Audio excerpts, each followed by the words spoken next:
Shalom, un cordial afectuoso saludo para todos nuestros escuchas. Hoy quiero compartir con ustedes los temas de estudio que se presentaron el primer y el último día de Pesaj. Son 4 audios, esperamos que los disfruten y empezamos con este primer audio que se ha titulado La redención se inició con un suspiro. Todos los temas van a estar concadenados, así que les invito a que nos escuchen. Bendiciones y hasta la próxima. Shalom.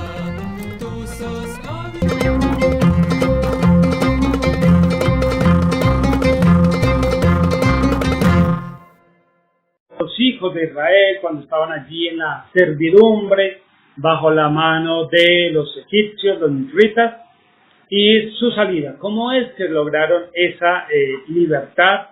Y es una libertad que también nos habla del éxodo, de la salida, del peregrinar, obviamente hacia la tierra prometida. Este relato, ¿por qué es trascendente? Y mire que no solamente va a ser trascendente para los hijos de Israel, sino que es un relato que muchas veces ha inspirado también a otras culturas. Y su voz sigue resonando continuamente con el paso de los años, con el paso de los siglos, de generación en generación. ¿Por qué? Porque estamos hablando de la libertad, que es uno de los bienes supremos del ser humano. Alcanzar y lograr esa añorada libertad. Ustedes saben que se dice que en el argot judío, los judíos dicen que cada judío debe celebrar el Pesaj como si hubiera estado allí esa noche y hubiera salido ¿de qué? De Egipto, ¿no? Eso es lo que generación tras generación ha mantenido el sentimiento y el alma viva de esta celebración. Y es lo que también debe haber ¿qué? En nosotros. Que ese mismo eco esté en cada uno de nosotros. Y hablar de Pesaj, hay muchas cosas que se pueden hablar de Pesaj. Cuando uno va pensando en el tema y dice, bueno, ¿qué quiero tocar? ¿Qué quiero hablar acerca del Pesaj? La salida o la libertad, los días de Matzot. Son muchos matices que tiene el relato, son muchas enseñanzas que se pueden hablar, ¿no? Y a nivel espiritual, o sea, tomar lo que está en el relato y traerlo a nivel espiritual, vaya que también hay mucho de qué hablar. Pero repito, sin lugar a dudas, y donde uno no puede partir, o sea, donde uno no puede dejar de siempre estar mirando, es la liberación o la redención. Que también a veces lo decimos salvación. Y vaya que hoy por hoy sería muy interesante preguntarnos qué significa para nosotros salvación. ¿Qué es la salvación? A muchas personas de pronto la salvación es ¿qué? Que cuando se muera se vaya para el cielo. Que no lo manden a un lugar de castigo, llámese infierno o cualquier otra cosa que tenga en su mente, ¿no? Pero ¿qué es salvación para nosotros en el hoy y en el día? Y entender esto de la libertad, entender esto de la redención, ¿sí? Y poderla comprender, nos debe llevar a la pregunta original de todas las preguntas, ¿no? Entonces, ¿cuándo se inicia esa liberación? ¿Cuándo se inicia esa salvación? ¿Cuándo es que comenzó la redención? Y para ello, obviamente, entonces debemos remitirnos ¿a dónde? Al texto, a la historia, por eso debemos estar repitiendo constantemente el Éxodo, y es una historia que aparentemente ya no la sabemos toda. Oh, sí, los israelitas eran esclavos, y sufrían, y clamaron, pidieron liberación, después entonces el Padre levantó un libertador que es Moshe, y él los sacó después de plagas, etcétera, etcétera, y quedaron libres. Y repito, en esencia es una historia que conocemos. Y yo pregunto, conociendo ya la historia como la conocemos, ¿cuándo se inicia la redención, la liberación en Israel? No vamos a... Pues de esto tenemos que sacar ahorita una aplicación para nosotros en el día de hoy, ¿cierto? Pero esta es la pregunta que quiero que nos hagamos. ¿Cuándo se inicia la redención? ¿Cuándo es que comienza la redención? ¿En dónde se inicia la redención? Porque puede ser que conozcamos muchas cosas, que sepamos muchas cosas de la Escritura y no estemos realmente en esa redención o en ese proceso o en ese camino de redención. ¿Cuándo se inicia la redención? Para que lo podamos entender nosotros en el hoy y en el día. Debemos entenderlo en el texto. Con el pueblo de Israel, con Mizrayim y preguntarnos cuándo se inicia la redención. Para responder esta pregunta, pues, debemos, como digo yo, remitirnos y preguntarnos ellos de que iban a ser redimidos, de que iban a ser libertados, ¿cierto? Pero presten aquí atención, vimos cuándo se inicia la redención, y lo que hicimos anoche, todos de una u otra manera lo hicimos anoche, es que para responder esa pregunta, de cuándo se inicia la redención, es que Yahweh Elohim, año tras año, mandó a los hijos de Israel que hicieran un memorial. Y la idea del memorial, ¿qué es? Responder la pregunta. ¿Qué hicimos anoche? Un recordatorio. Vamos a ir primero que todo a Shemot, Éxodo, capítulo 12, versos 24 al 27, y dice así: ustedes observarán esto como una institución perpetua. ¿Qué es esto? Ese ritual, eso que se hizo se debe conmemorar, dice como una institución perpetua, para ustedes y sus descendientes. Y cuando ustedes entren en la tierra que Yahweh les dará como ha prometido, observarán este servicio. El verso 25 es muy importante, ¿por qué? Porque Yahweh les está diciendo, ellos están aquí en Israel, están bajo la servidumbre, están en la esclavitud, y Yahweh les va a decir, ustedes van a salir libres. Noten eso, todavía no son libres, todavía siguen siendo ¿qué? Esclavos. Pero Yahweh les dice, ustedes van a salir libres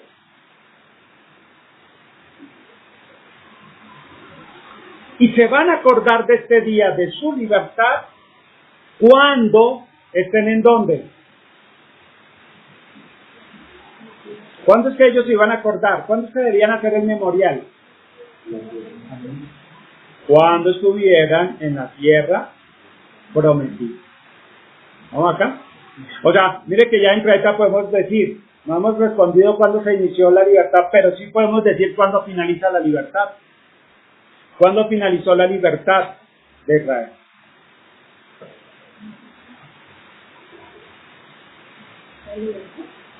¿Sí? ¿Cuándo finalizó? ¿Cuándo finalizó este proceso? Entonces sí sonó como que, pierden la libertad. No, ese proceso de que vamos a llamar de salvación, de liberación, ¿cuándo se terminaba? Cuando llegaran a la tierra prometida. Solo cuando estuvieran allí de acorde a la promesa de Yahweh Elohim, entonces es que este memorial iba a tener ¿qué? Sentido. Porque iban a estar recordando por qué razón es que están ahora en esa libertad. ¿Me siguen? Entonces dice, ustedes observarán, verso 24, esto como una institución perpetua para ustedes y sus descendientes, y cuando ustedes entren en la tierra que Yahweh les dará, como ha prometido, observarán este servicio. Y cuando sus hijos le pregunten, ¿qué significa este servicio? Ustedes dirán. ¿Qué van a decir? Es el sacrificio de Pesach para Yahweh. Entonces, porque esto también hay que leerlo, y de esto hay que hablar otra cantidad de cosas muy interesantes, porque es en la libertad que ellos van a empezar a hacer un sacrificio de Pesach para Yahweh. Y había que recordarlo con un sacrificio. ¿Y un sacrificio en honor a quién? A Yahweh. Y se va a llamar ese sacrificio un sacrificio de Pesach. ¿Sí? Y por eso Pesach, que literalmente va a significar pasar por alto, ¿cierto? Uno mira la etimología, ya en hebreo la palabra Pesach, y va a significar pasar por alto, saltar, después brincar, después Pesach, va a ser una asociación ¿con qué? Con libertad. Y entonces uno le dicen Pesach, y lo que se le viene a uno a la mente no es brincar, no es saltar, no es pasar por alto, sino lo que se le viene a uno no la mente, ¿qué es? Libertad. La noche cantábamos, ¿no? Todo el tiempo en las plagas, ¿no? Deja ir a mi pueblo, dale libertad. Y Pesach se asocia con eso, con esa libertad. Y se va a hacer un sacrificio en honor a Yahweh. ¿Un sacrificio de qué? De libertad. De Pesach para Yahweh. Dice, porque él pasó sobre las casas de los israelitas. Ahí está el significado explícito en el texto. ¿Qué es Pesach? Pasar por alto. ¿Qué hizo Yahweh? Pasó por alto la casa de los israelitas en Misraim cuando azotó a los misritas, pero salvó nuestras casas. Mire que allí aparece otra vez la palabra ¿qué? Salvar. La salvación, la liberación. Dice, el pueblo entonces se postró en homenaje. Y quiero que vayamos ahí a Shemot, capítulo 13. Entonces mire que para esta ocasión, que es lo de la libertad, celebrar esa libertad, hacer esa conmemoración por la libertad, contestar esa pregunta, había que hacer el sacrificio de ¿qué? De Pesach. Pero no se queda solo con el sacrificio de Pesach. Eso va acompañado de algo más. Shemot, capítulo 13, vamos a leer del verso 3 al verso 10. Dice así, y Moshe le habló al pueblo, acuérdense de este día en el que ustedes salieron libres de Misraim. Van a tener en cuenta ese día, y ese día es hoy. Por eso estamos reunidos, por eso estamos congregados, y por eso se hace necesario siempre en este día, que empezamos desde anoche, pero siempre se hace necesario en este día, recordar el día ¿qué? De la liberación. Es un mandamiento. Y puede decir alguien, otra vez al primer día Matzot, y otras van a hablar del PNI, de la Matzot y la liberación. Bueno, pues eso forma parte del mandamiento. Tiene que ser un deber ser, estarlo recordando y estarlo, primero, recordarlo para no olvidarlo, y segundo, y lo más importante, estarlo recordando para vivirlo, para crecer, para aprender. Y Moshe le dijo al pueblo, acuérdense de este día en el que ustedes salieron libres de Misraim, la casa de servidumbre, como Yahweh los libró de ella con mano poderosa, nada leudado deberán comer. ¿Por qué nada leudado se debe comer? Porque eso forma parte de hacer memoria de la liberación. Después, en la tarde, hablaremos de ello, si el Padre nos lo permite en su verdad. Vamos a hablar de la matzá, de ese pan, que generalmente hablamos del pan de la pobreza, pero hoy vamos a hablar del pan de la liberación. Es muy interesante, ¿no? De la libertad.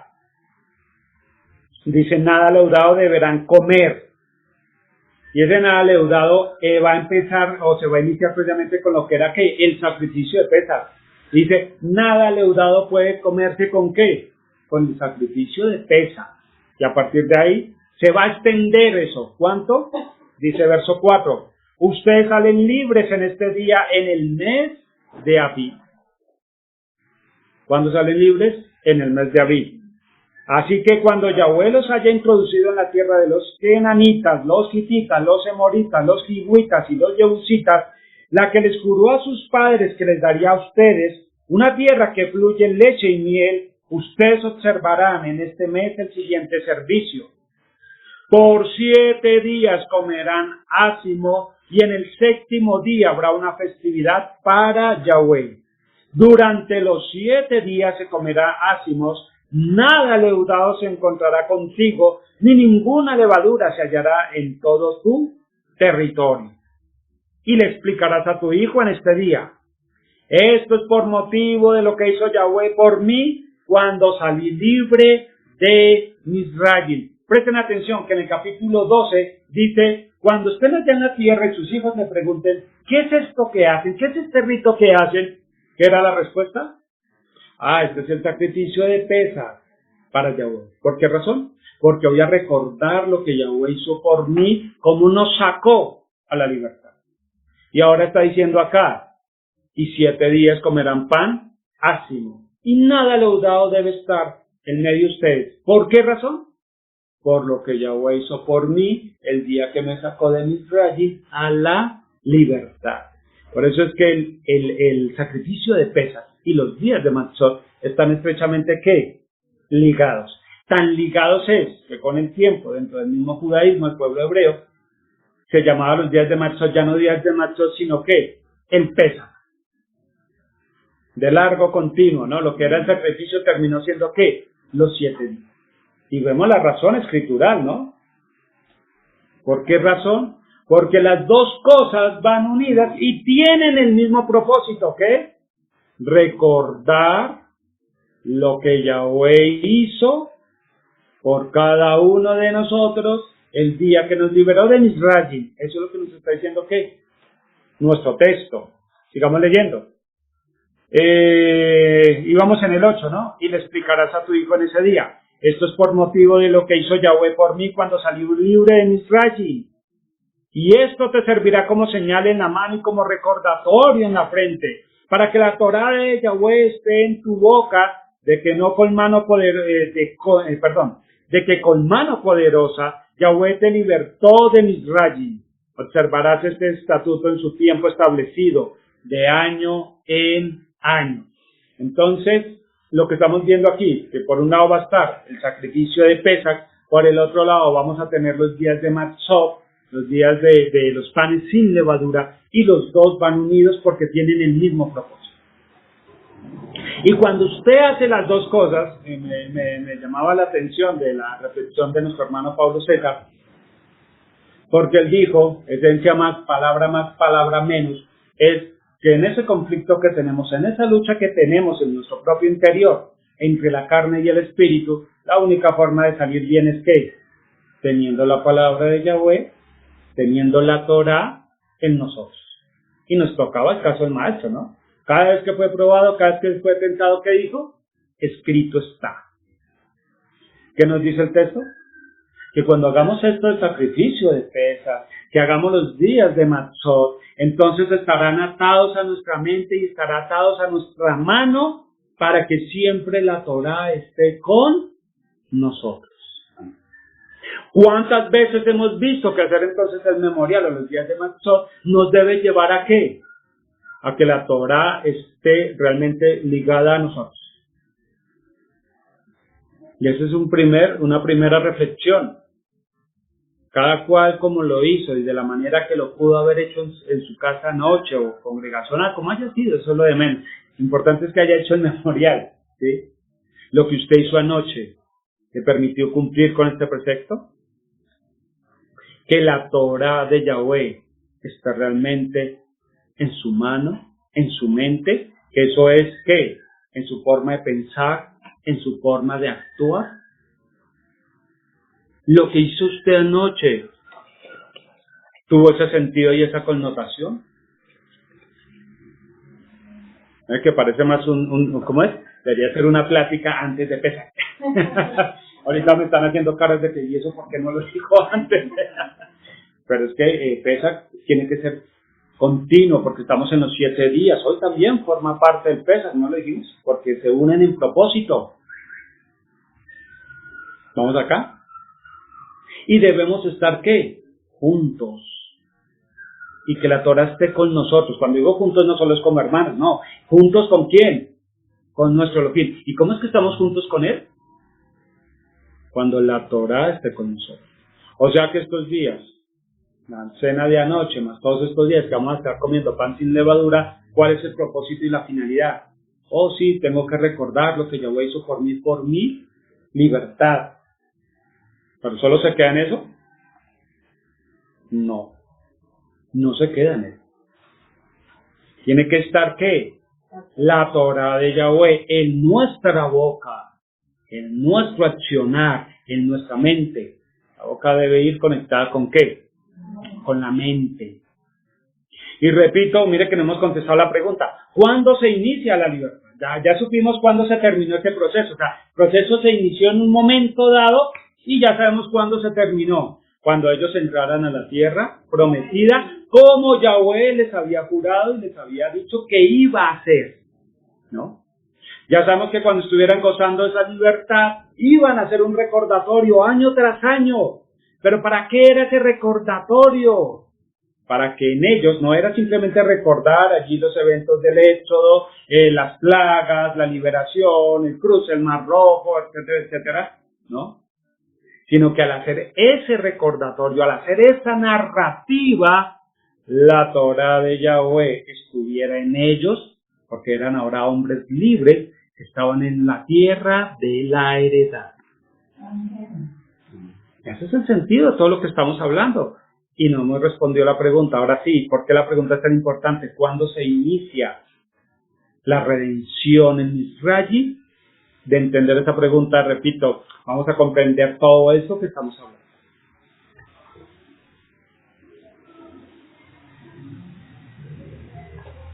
Bueno, entonces decíamos que cuando se inicia la redención, siempre que vamos a hablar de liberación, pues decíamos que era porque están en un estado de ¿qué? De servidumbre, de esclavitud, ¿cierto? Si no estuvieran en ese estado de servidumbre y esclavitud, ¿tiene sentido hablar de liberación? No. Y esto ya nos debe llevar a nosotros a preguntarnos si realmente hemos sido conscientes en cuál es nuestro estado. Si no se es consciente de ese estado de esclavitud, de servidumbre, usted no añora la libertad. Y si usted no añora la libertad, entonces usted no necesita un Salvador. Sencillo, ¿cierto? Si usted no es consciente en el estado en que está, usted no necesita la libertad. Aún más, hay gente que no requiere la libertad. Y hay un ejemplo de la Torá en eso, ¿no? Pero no vamos a ir allá. Pero lo que quiero llevar es en esa lógica que pensemos es, si yo no soy consciente del estado en el que estoy, no añoro libertad. Si no añoro libertad, no necesito un Salvador. Caso contrario, ser consciente del estado en el que me encuentro y de la necesidad que tengo, entonces añoro mi libertad y por eso también necesito un Salvador. ¿Me siguen ahí? Ahora sí, vamos a ir leyendo. ¿Cuándo se inició ese estado de servidumbre? Entonces ya estamos los hijos de Israel para que se hablara de libertad porque están en un estado de servidumbre. Ellos nunca fueron todos, o sea, no todo el tiempo fueron ¿qué? Esclavos. Eso es muy importante entenderlo. No es que todo el tiempo ellos fueron esclavos y entonces dijeron, ya nos cansamos de ser esclavos, ahora sí, vamos. Queremos ser libres. No fue así. Vamos a ir a Shemot capítulo 1, Éxodo capítulo 1. Repito, estaremos leyendo los mismos textos que nos sabemos, solo que queremos hacer un pequeño énfasis, hacer notar pequeños detalles que nos ayuden a ir creciendo cada vez más. Ese es el sentido de lo que estamos haciendo. Ellos estaban en Misrayim, pero en Misrayim, repito, no es que llegaron y pum, fueron esclavos. O sea, ellos llegaron a Misrayim. Recuerde que en un determinado momento de la historia, Misrayim significó para ellos ¿qué? Salvación, protección. Veámoslo más también como protección, ¿no? ¿De qué se fueron protegidos ellos? De la muerte. Si no fuera porque la muerte les estaba acechando allí con una hambruna, Israel nunca baja a Misrayim. La misma necesidad los empujó a ¿qué? A ir a Misrayim, a acomodarse allí. Allí estuvieron lo más de cómodos, tranquilos, protegidos. Se libraron de la muerte, de la hambruna y estaban bien. Y estaban lo más de cómodos en Misrayim. ¿Estamos ahí? Y a veces nosotros también estamos lo más de cómodos. Y cuando estamos muy cómodos, entonces como que Yahweh cambia las circunstancias para recordarnos en dónde estamos. Y a los hijos de Israel también se les cambió la circunstancia. Si no se cambia esa circunstancia, no habría pueblo de Israel. Serían todos nigritas, egipcios. Vamos ahí. Capítulo 1, vamos a leer del verso 8 al 12. Entonces, primero teníamos una situación cómoda, vivían tranquilos, eran prósperos, estaban lo más de bien, lo más de tranquilitos. ¿Y qué pasó en el verso 8? Dice, se levantó un nuevo rey en Misrayi, el cual no conocía a Yosef. No sabía lo que Yosef había hecho por todos los misritas, por toda la gente, y ni le interesaba saber. Simplemente no lo conocía. Y le dijo a su pueblo, presten aquí atención porque me llama mucho esto que uno dice, definitivamente no hay nada nuevo debajo del sol. ¿Por qué razón? Miren lo que le dijo este astuto rey a su pueblo. Miren, el pueblo israelita es demasiado numeroso para nosotros. Esta gente está creciendo, ¿no? Está creciendo y está creciendo más que nosotros. Verso 10. Actuemos astutamente con ellos para que no aumenten. De otra manera, si ocurriera una guerra, podrían aliarse con nuestros enemigos para pelear contra nosotros e irse del país. Así que pusieron capataces sobre ellos para oprimirlos con trabajo forzoso y edificaron ciudades de guarnición para el Paró, Pitón y Ramsés. Dice, pero mientras más los oprimían, más aumentaban y se esparcían, de modo que los misritas llegaron a temer a los israelitas. Miren cómo se cambió la perspectiva alegando o apelando a un asunto de seguridad nacional. Llegó un nuevo rey, no sabía de la historia, no estudió historia, no le interesaba la historia, se puso a mirar y a contemplar la situación y le dijo a su pueblo, mire, por nuestra propia seguridad, ¿qué tal que aquí a mañana suceda una guerra?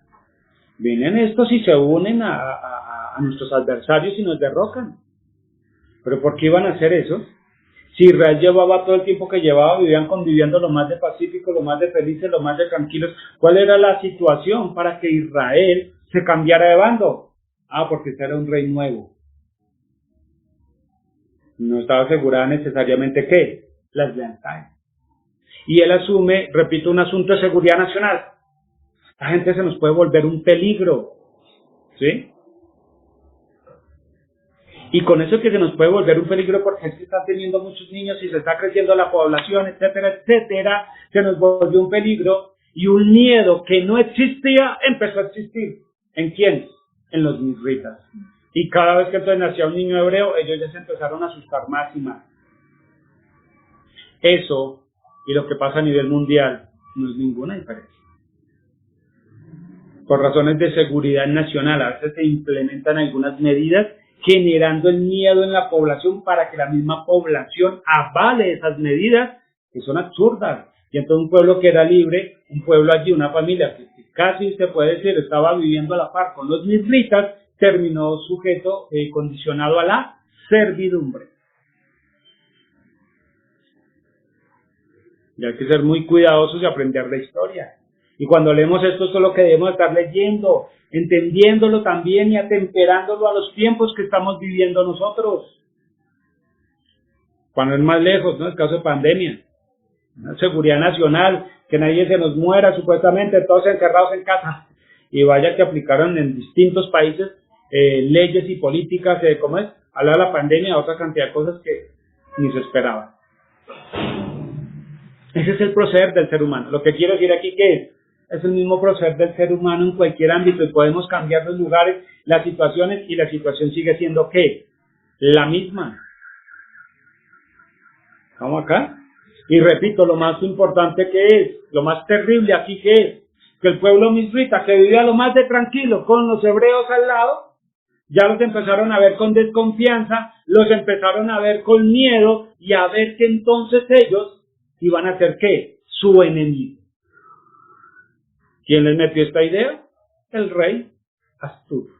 Este nuevo rey que obró de una manera sagaz, de una manera, dice astuta, pero en contra de los hebreos. Vamos al verso 13. Los misritas impusieron sobre los israelitas las diversas labores que los obligaban a realizar. Sin piedad les hacían la vida amarga con trabajos duros en barro y ladrillos y con toda clase de tareas del campo. O sea, que lo que está diciendo ¿qué es? más trabajo, más opresión. ¿Ellos qué? Más aumentaban. Al más aumento de la población, más miedo generaba ¿quién? En los misritas. Más miedo sienten los misritas, más dura se vuelve ¿qué? La opresión. Yo creo que es un círculo vicioso. Y yo creo que ese es el primer círculo que hay que romper en nuestras vidas. Por eso es que dice que el verdadero o el perfecto amor echa fuera ¿qué? El temor. Porque resulta que empezamos con ese círculo, algo me da miedo, entonces lo veo como adverso, si ya es mi adverso, es mi enemigo, pero en la medida en que la situación se siga acrecentando, pues sigo alimentando más mi miedo, y entre más aumente mi miedo, pues más es la opresión. Y eso es lo que estaban viviendo aquí los hijos ¿qué? De Israel. Ahora, vamos a leer otro texto, y quiero que tengan este texto en la mente, para un detalle muy importante. Muy interesante. Recuerda que estamos en la pregunta que es, ¿cuándo se inició la redención? ¿En qué momento es que se empieza a operar el plan de redención? Claro, de pronto alguno dirá, no, pues eso ya estaba en la mente del Padre desde Génesis, por allá. En la mente del Padre está todo, ¿no? Estamos hablando textualmente, están en Israel. ¿En qué momento es que va a empezar a funcionar? O a ponerse en marcha mejor ese plan de redención. Entonces leímos allí, repito, parafraseando rápidamente, capítulo 1, sube un nuevo rey, este rey no ve con buenos ojos a los hebreos, genera en su pueblo, en sus consiervos, un miedo hacia los hebreos, ¿cierto? Y la manera de reprimir ese miedo era ¿qué? Obligándolos con trabajos forzados a humillar al otro, a bajar al otro, a desestimar al otro. ¿Vamos acá? Y eso es servidumbre también. Dura servidumbre. Y el pueblo, curiosamente, no protestó, no dijo nada, quedó calladín, calladón, y se dejaron subyugar. Eso llama primero la atención. No hubo la tal sublevación. No fue que se levantaron y buscaron otros aliados para impedir la subyugación, sino simplemente quedaron ¿qué? Callados. Otra vez, alguien puede decir, es que eso estaba en el plan divino, que ellos tenían que ser esclavos. Vamos, que eso cuando uno lo plantea así suena como un determinismo de que eso ya uno no puede escapar. Pero es que aquí, cuando leemos el texto, vemos que ellos realmente no hicieron nada. Ni siquiera pensaron en decir, hola, nos la están subyugando, ¿por qué no nos devolvemos a nuestra tierra? Eso no se les ocurrió. ¿Estamos acá? Y eso que les tocaba duro. Y no solo eso, y no voy a leerlo, si de pronto está más adelante no lo va a leer, pero esa servidumbre no paró allí. Ese trato duro y hostil no paró allí, sino que finalmente se empezó con un plan de ¿qué? De exterminio. Nosotros siguen creciendo y creciendo y creciendo. Definitivamente hay que empezar a ¿qué? A eliminarlos. Y entonces empezó un plan de ¿qué?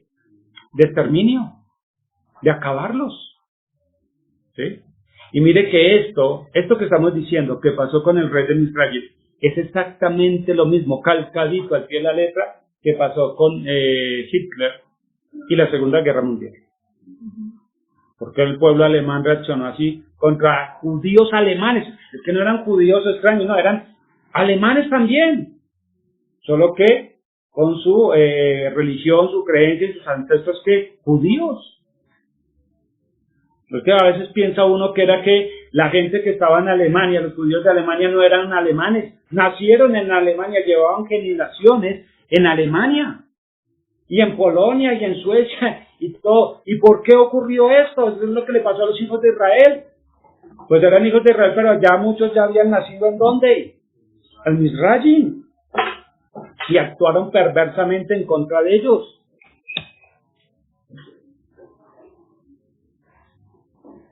¿Me siguen ahí? Repito, no hay nada nuevo debajo de eso. Pero lo que más sorprende que es la actitud de los hebreos, que no hicieron absolutamente nada. Y les están matando a sus niños. Y no hicieron nada. Por lo menos el texto es lo que nos dice, ¿no? Nos apelamos al texto, pero no hicieron nada. no hicieron nada. Vamos a capítulo 2, verso 23. Y este verso 23 es el verso que hoy vamos a analizar. Y es el verso que vamos a estudiar y con lo cual terminaremos nuestro estudio de hoy. Capítulo 2, verso 23. Dice así: mucho tiempo después murió el rey de Mizraim. Los israelitas gemían bajo la servidumbre y clamaban, y su clamor por liberación de la servidumbre subió hasta Jaelofim. Repito, este verso es el que vamos a estudiar, este verso es el que vamos a analizar. Porque mire que lo que leímos en el capítulo 1, dice, subió un nuevo rey, se complicó la cosa, los pusieron bajo dura servidumbre, estaban allí siendo no solo maltratados, sino que entraron también en un plan de exterminio, ¿cierto? Y llegamos al verso 23 y nos encontramos en la misma situación. Pero hay algo diferente en el verso 23 a lo que leímos en los versos anteriores. ¿Qué es? ¿Qué es ese elemento diferencial entre un texto y el otro? ¿Paulo?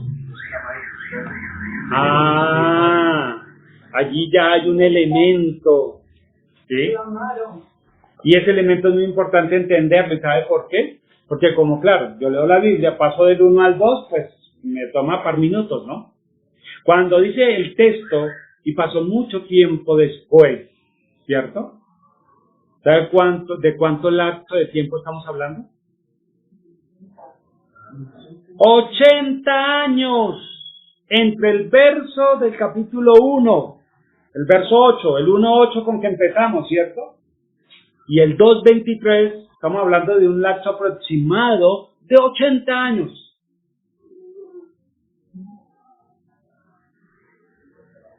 ¿Sabes que hay tiempo de por medio? ¿No, Maca? Aproximadamente. Pero, ¿cómo es? Menos de 80 no hay.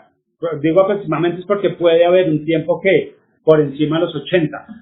Pero estamos hablando entre el verso 8 y el 1:8 y 2:23, hay un lapso de 80 años. ¿Por qué? Porque leímos allá en el primer texto, el verso 8 dice, y subió un nuevo rey que no conoció quién. José. Este rey que no miró con buenos ojos a los hebreos, que empezó a oprimirlos, y repito, hasta el punto de hacer un plan de exterminio de ellos, con el asunto de matar los niños en el Nilo, que ustedes, bueno, ya lo saben y no voy a ir ahí. Pero en el segundo texto, mire cómo empieza. Dice, y pasaron muchos días después. Mucho tiempo después. ¿Sí? Ahora, mucho tiempo después también va a haber un intermedio. ¿Sí? Entre el rey cuando subió y ahora dice que el rey ¿qué? Se murió. Ese rey que subió astutamente en contra de los hebreos y los empezó a oprimir, vamos acá, se murió. Y aquí hay un cambio muy interesante. Y noten que antes de que dijera que ellos clamaron, dice el texto que pasó mucho tiempo después, muchos días después, y el rey de Mizraim, ¿qué? Se murió. ¿Qué pasa cuando se muere un rey? Hay un cambio de gobierno. Viene otro rey, ¿cierto? Y si vamos a comparar ese lapso entre este primer rey que subió y hasta su muerte, hay un lapso de 40 años. Y en esos 40 años, Israel no hizo nada por su libertad. Espero que me estén siguiendo en la idea. Ahora, hay un cambio de rey y ellos se alegraron. ¿Por qué se alegraron? ¿Cómo sabemos que se alegraron? Porque venía otro gobernante y ahí siempre que hay un cambio de gobernante se tiene la esperanza que de pronto con el cambio algo bueno suceda. Yo digo porque en mi país estamos a puertas de elecciones presidenciales, ¿no? Y estamos cansados de este gobierno y queremos otro gobierno con la esperanza que el que sea nuevo mejore la situación. Y a veces eso nos tranquiliza y añora uno que se sucede el famoso cambio presidencial, a ver si se nos mejora la vida. No sé si eso pasa en el resto de países latinoamericanos, pero creo que a todos nos pasa el mismo mal. Y siempre uno añora y espera ese cambio a ver si con ese cambio se mejora el asunto. ¿Qué fue lo que pasó aquí? Que se presentó el cambio, toda la expectativa estaba allí puesta, todos muy contentos, muy alegres, y resultó que este salió peor que el anterior. Siempre pasa. Siempre pasa. Tanta expectativa por querer el cambio para ver si se mejora la cosa, y el que llegó resultó que peor. El nuevo monarca no resultó ser tan favorable. El nuevo rey resultó más severo y más opresivo que el anterior con los hebreos. Y ahí sí entonces, ¿qué sucedió? Que empezaron a clamar.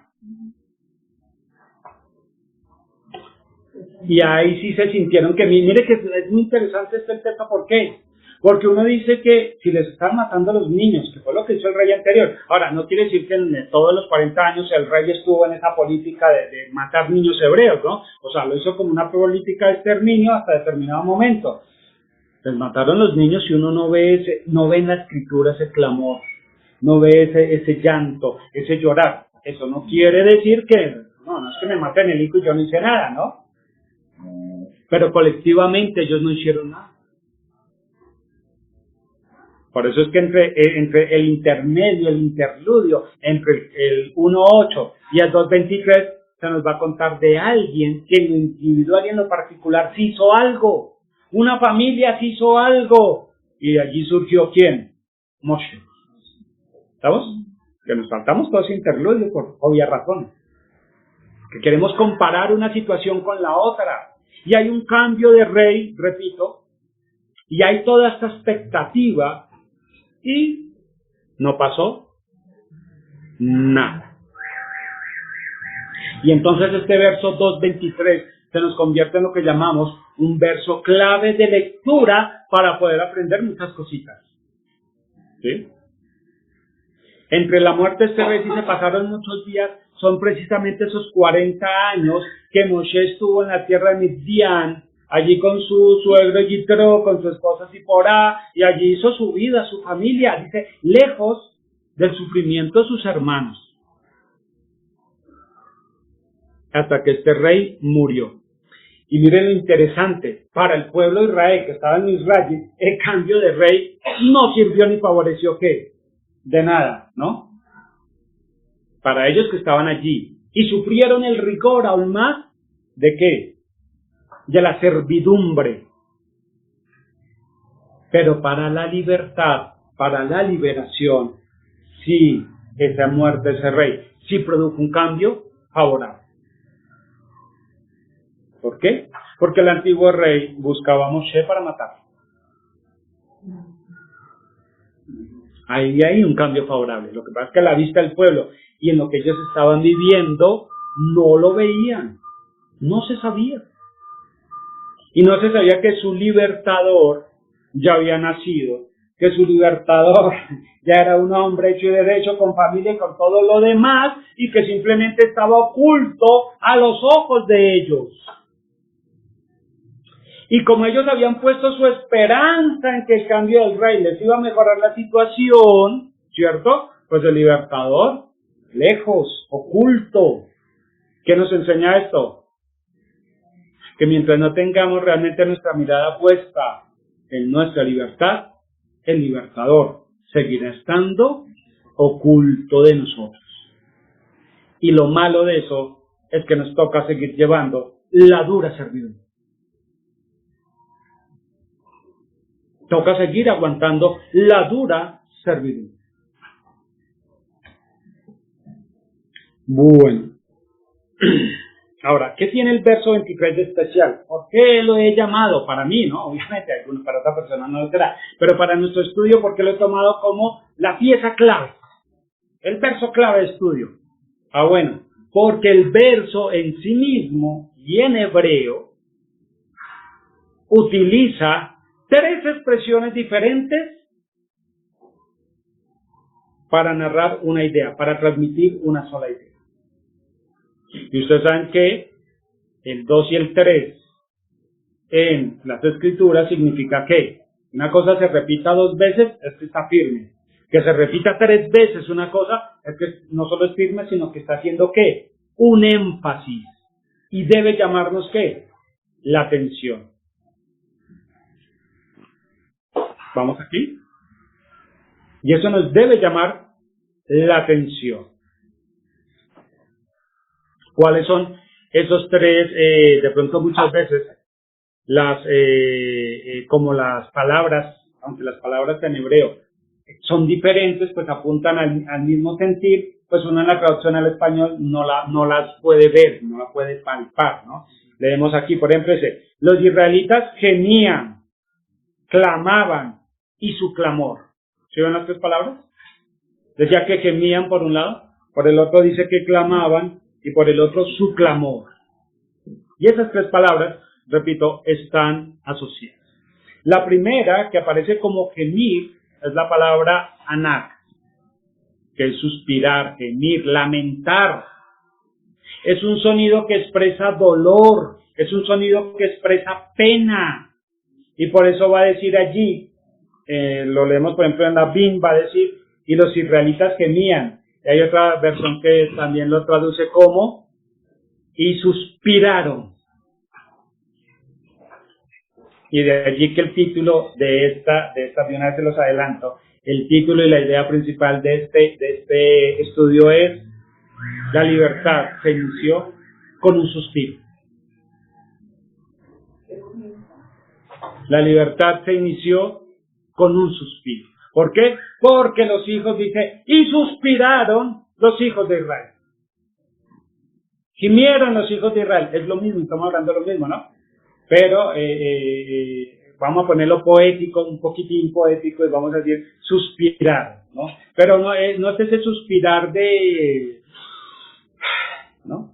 Es un suspirar de lamento, es un suspirar por dolor, es algo que sale muy, muy de adentro. Y allí repito la palabra sanak. La segunda palabra es saak, ¿no? Que en nuestra versión dice y clamaban, ¿no?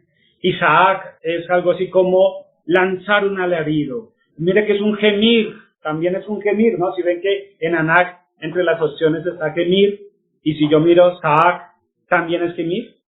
Gemir, lamentarse. Y es un sonido que va a expresar un dolor físico y una angustia emocional. O sea, vamos a ver que el anak nos va a hablar de un gemido, un suspiro que nace ¿qué? De lo más profundo del ser.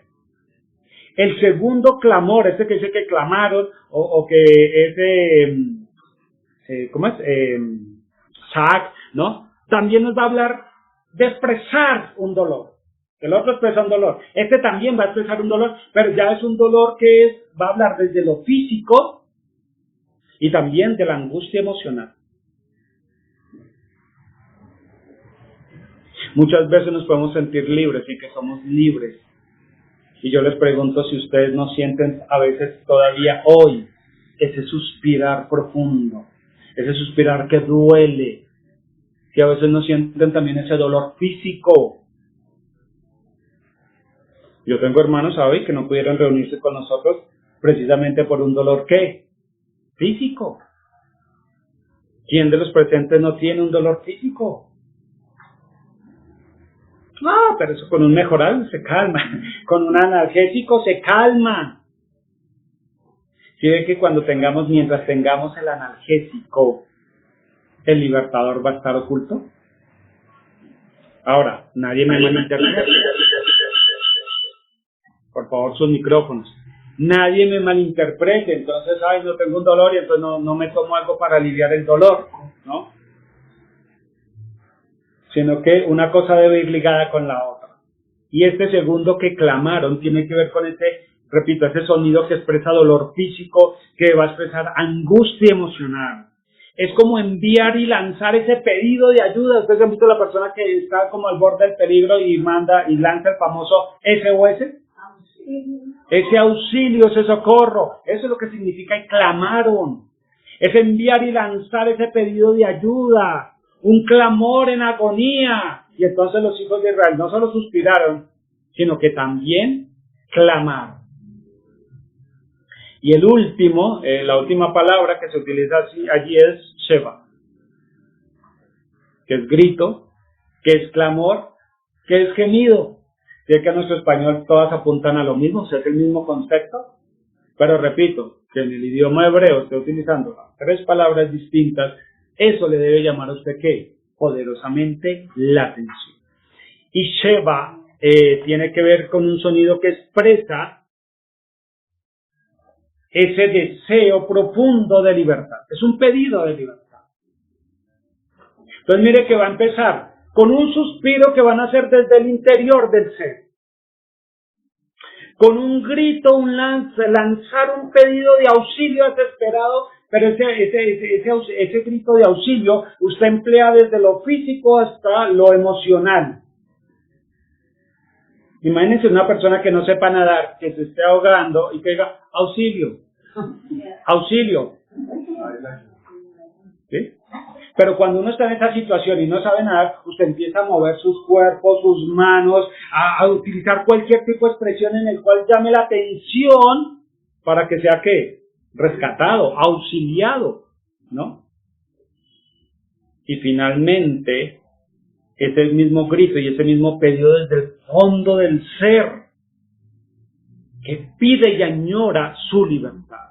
Y entonces dice, cuando se dieron esas 3 condiciones, cuando se unió eso en el pueblo de Israel en conjunto, entonces dice, y su clamor subió. Solo hasta ese instante el clamor subió. ¿Por qué Yahweh no los libertó antes? Bueno, porque no era el tiempo. No solamente porque no era el tiempo, sino porque ellos no eran conscientes de la situación de servidumbre en la que estaban, no añoraban esa libertad, y solo hasta que se junta, se conjuga todo esto, no solo en un individuo, en una persona, en una familia, sino en todo un pueblo, y se unieron todos en este mismo clamor, es que entonces Yahweh decide revelar al libertador.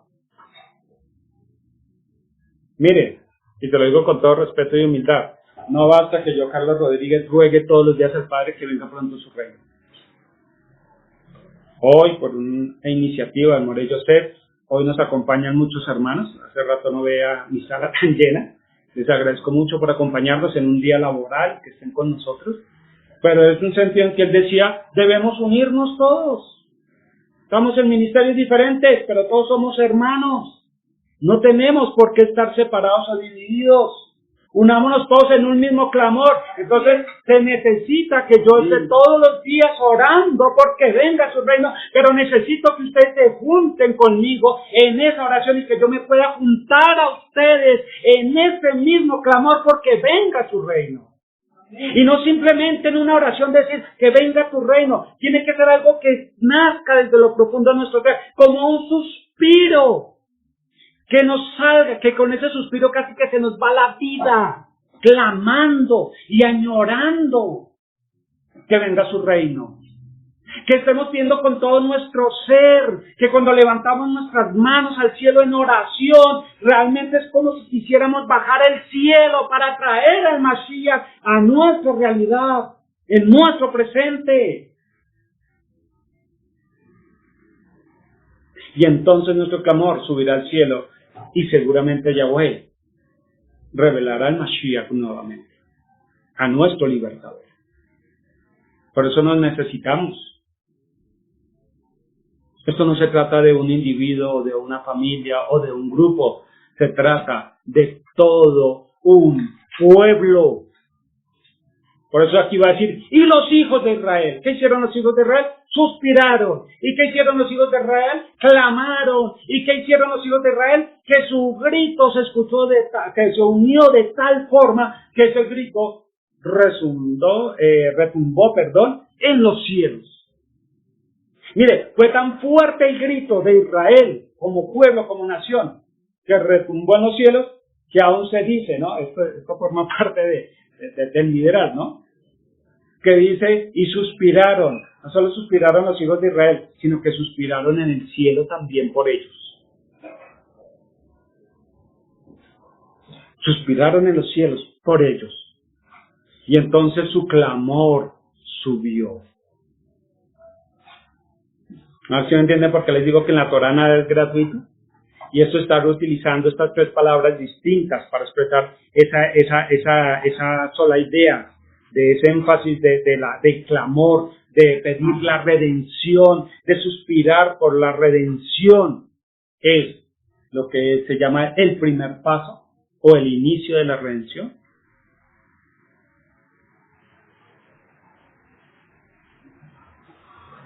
¿Y por qué decimos que a partir de ese gemido, de ese clamor, de ese grito desesperado, es que se inicia la redención?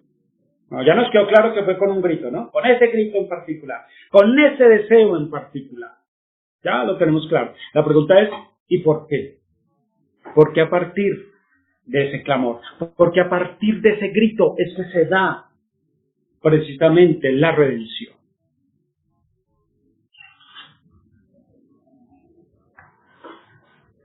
¿Por qué se va a dar en ese momento y no antes? Ya hicimos el comparativo, la primera situación, 40 años en que no hicieron nada, viene otro periodo, 40 años, dentro de ese segundo periodo, 40 años, muere el antiguo rey, viene el nuevo rey, no cambió la situación, empeoró la situación, y ellos empiezan curiosamente a decir, oiga, orémosle al Elohim de nuestros padres. Pareciera como si ellos hubieran acordado que tenían un Elohim y que era el Elohim que los cuidaba porque era el Elohim de los padres. No quiere decir que antes se lo hubieran olvidado, pero es que en el texto le sugiere a uno como si hasta en ese instante fue que se llegaron a acordar de su Elohim. ¿Vamos ahí? Y la pregunta es, ¿qué fue lo que hizo que los hijos de Israel elevaran su clamor?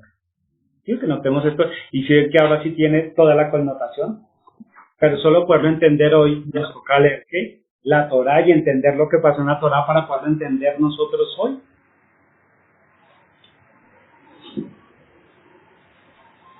Pues uno lee el texto y uno diría, pues es que están en muy dura servidumbre. ¿Será la dura servidumbre lo que llevó a ellos a elevar su clamor? Y ya nos quedó demostrado por el texto que no fue la dura servidumbre, que no fue ni siquiera aún el plan de exterminio lo que los llevó a clamar, porque en esa ocasión no clamaron, sino que vinieron a clamar ¿qué? Casi 80 años después. ¿Qué fue lo que realmente los llevó a ellos a elevar su clamor? Una primera situación, y la que sí nos deja claro el verso, ¿qué es? Que lo repite dos veces. Acuérdense que dos veces es ¿qué? Algo firme, algo estable. Volvamos al 2:23, dice, mucho tiempo después murió el rey de Misraim, los israelitas gemían bajo la servidumbre, que eso es abodá, ¿no? Y por eso que aquí uno podría sacar otra enseñanza muy interesante. Porque abodá no solo se va a referir ¿qué? Al trabajo o a la servidumbre, sino que abodá también tiene la connotación en lo espiritual a la adoración o al servicio religioso. O sea que también lo podemos conectar desde el punto que había una servidumbre, no solo en lo físico, sino también una servidumbre ¿qué? En lo espiritual. Dice, y clamaban, y su clamor por liberación de la servidumbre subió hasta Elohim. ¿Cuántas veces aparece servidumbre? 2 veces. Lo que quiere decir es que ellos van a llegar en un primer instante a reconocer la situación precaria en la que se encuentran y en la cual, donde había una posibilidad, una esperanza de mejorar y cambiar la situación, quedó ¿qué? Fulminada. Y uno podría pensar en ese determinismo, que si usted, el ser humano, cuando pierde la esperanza, pierde todo. Pierde usted la esperanza y pierde usted las ganas de vivir.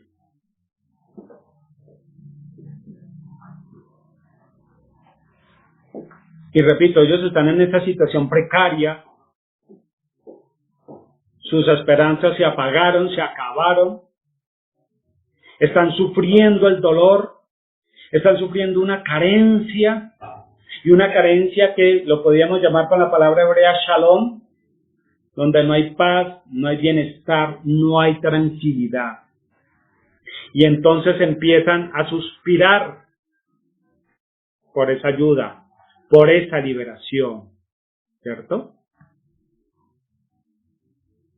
Y ese gemido, presten aquí atención, es muy importante que lo veamos y lo entendamos. Ese gemido en ellos, ¿sabe qué hizo? ¿Qué pasa cuando uno clama en voz alta o gime o suspira? Que empezó a ellos a hacerles ¿qué? Un despertar de la conciencia. O sea, aunque sus esperanzas en cuanto a que la situación cambiara quedó fulminada, quedó muerta, y empiezan con ese suspirar, con ese gemir hace que surja en ellos un despertar. Y cada vez que van gimiendo, y cada vez que se están lamentando, y cada vez que están pidiendo ayuda, cada vez van subiendo ¿qué? El decibel. ¿Por qué razón? Porque empiezan a darse cuenta y a ser conscientes de su realidad. Y cada vez que se hacían más conscientes de su realidad, el gemido iba ¿qué? Subiendo. Y fue subiendo hasta que dice, subió ante la presencia misma de Elohim. ¿Me sigue? Ese clamor hizo en ellos ¿qué? Repito, ese despertar. Y ahí, como les decía, que en el texto en hebreo dice Beyanku, que dijimos que es gemir, pero que dijimos que para nosotros en nuestro estudio lo vamos a llamar ¿qué? Y suspiraron los hijos de Israel. Ese suspirar no nace de ellos, sino que ese suspirar fue provocado en ellos. Y esa es la gracia de esto, de llegar a entender y comprender que ese suspirar que va a salir tan de lo profundo nuestro, mire, es tan profundo ese suspirar que no sale de uno, sino que es llevado, movido a que salga de uno. Fue puesto en uno ese suspirar. ¿Y por qué fue que ellos no gimieron y no suspiraron? Entonces mire que esto nos va a contestar la pregunta. ¿Por qué cuando el primer rey empezó a ser opresivo y a llevarlos a la servidumbre, no suspiraron y no gimieron?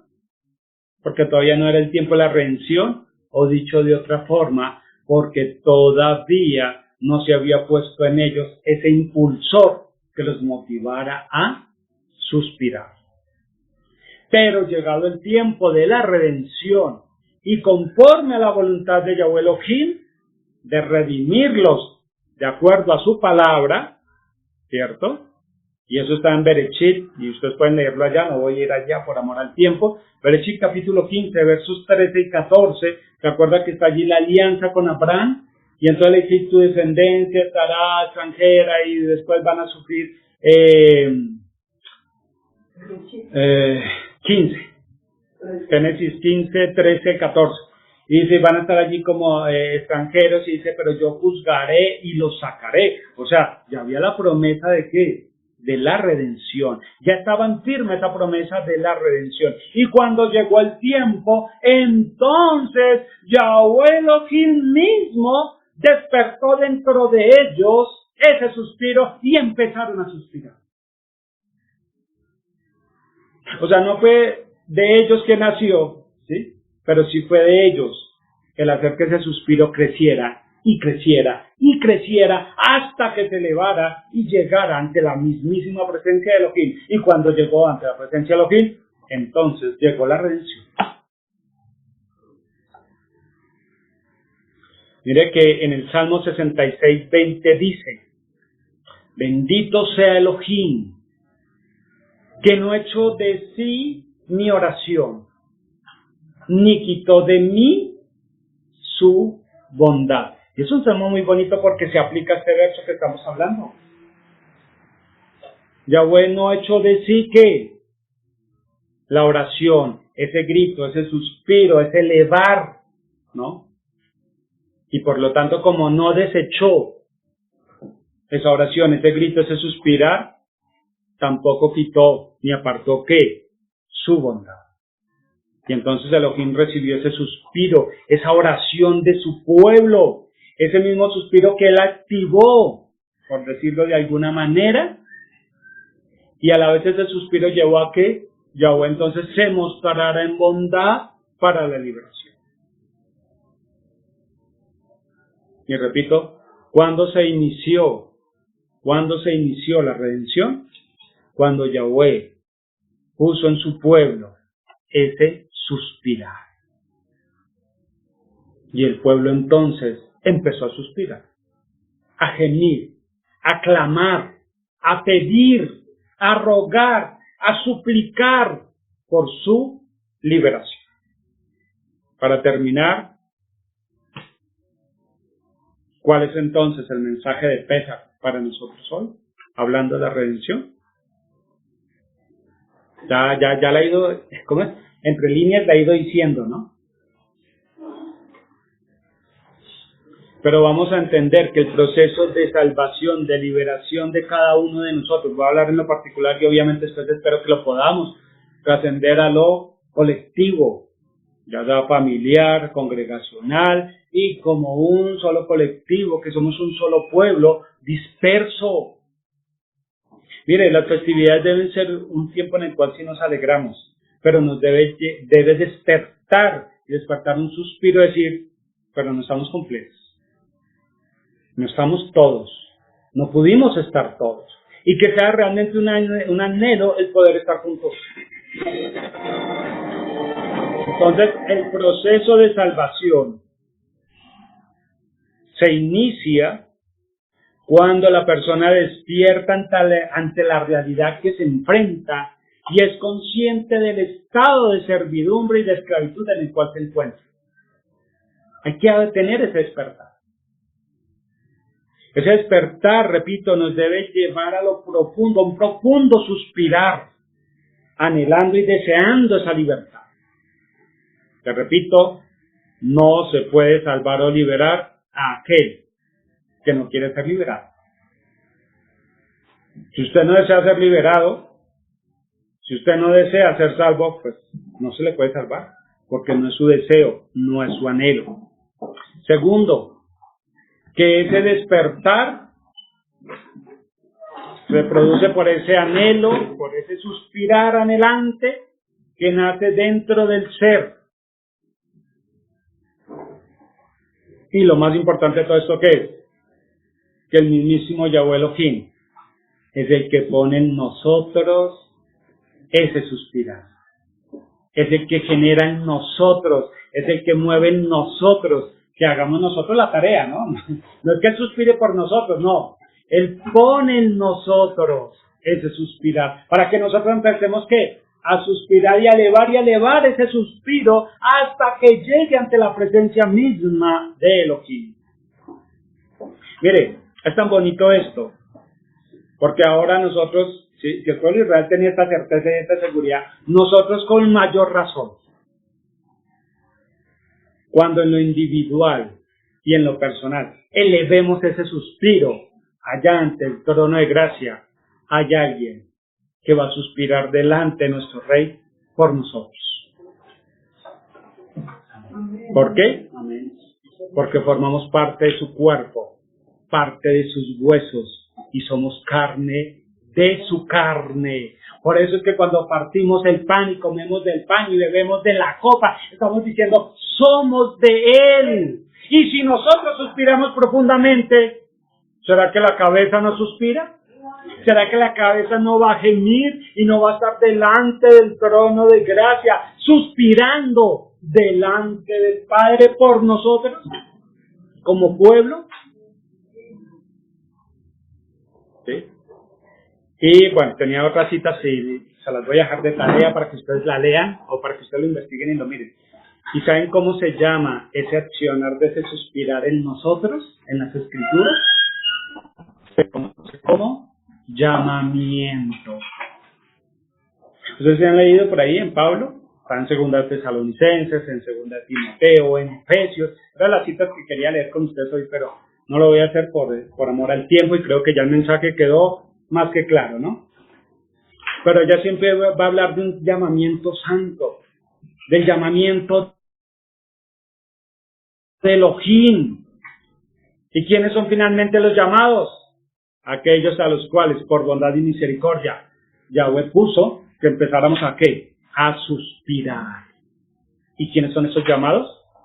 Son nada más y nada menos, según Marcos 2:17, los pecadores, los que están bajo servidumbre, los que están fuera de casa, los que no tienen vida, los que no tienen esperanza, los que están condenados simplemente a morir.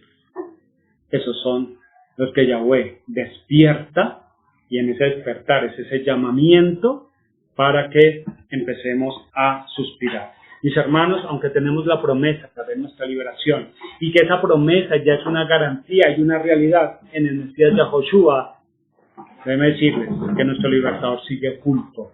Y mientras que Él siga oculto, nosotros seguiremos todavía, ¿qué? También en servidumbre, ¿no? Con una mente libre, pero todavía en servidumbre y en un mundo en servidumbre. Así que, por favor, sigamos clamando, sigamos pidiéndole al Padre que ponga en nosotros ese anhelar constante para que en su bondad, Él muestre esa bondad, que Él escuche nuestra oración y muestre esa bondad, y esa bondad es que manifieste a nuestro libertador, el Rey Mashiach. Así que muchas gracias por su atención. Los dejo con mi hermano Julio para terminar esta parte, y los que nos puedan acompañar los veremos en la tarde. Bueno, tarde aquí, hora de Colombia.